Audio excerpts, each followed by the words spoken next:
Welcome to Lost Girl Therapy. Today we're talking about disorganized attachment, also known as fearful avoidant. In disorganized attachment, the relationship that you have with your romantic partner can actually mimic the relationship that you have with yourself. So in disorganized, what happens is that you swing from anxious to avoidant.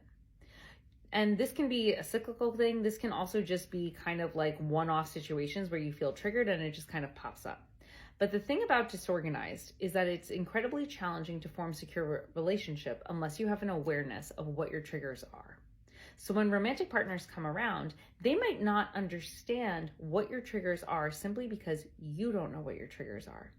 So when it comes time for you to build partnership, you might not even notice that you're incredibly anxious. You might not know that you are actually being kind of avoidant towards your partner despite the fact that you really like them. So it all has to come back to the relationship that you have with yourself. In disorganized attachment, what you're actually doing is you are swinging from anxious to avoidant. And so you have to ask yourself, what are my triggers? What makes me feel anxious about me? What makes me feel avoidant about me? Are there certain feelings I just hate feeling? Are there certain things that make me incredibly anxious and then I seek a different response or I take a separate action in order to move out of the state of discomfort? As you gain awareness for what makes you feel anxious and avoidant about yourself, what you're actually doing is you're rewriting your response. You're going to start to change your habits simply because you become aware of them.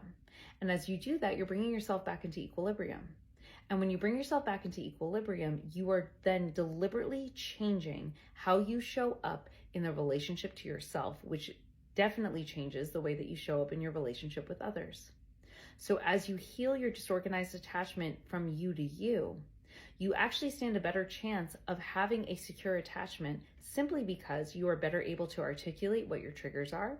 You understand what would lead you into an avoidant state or an anxious state.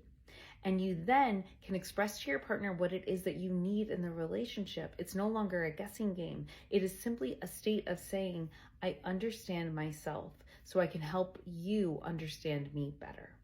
If you have questions about disorganized attachment or fearful avoidant, I invite you to leave me a comment or shoot me a DM. This is a very interesting topic, especially because we've been talking about the 90-day Heal Your Heart challenge. And disorganized attachment really constantly brings us back to the state of our hearts and saying, how do I take care of my own heart so I can actually show others how to take care of it in the future?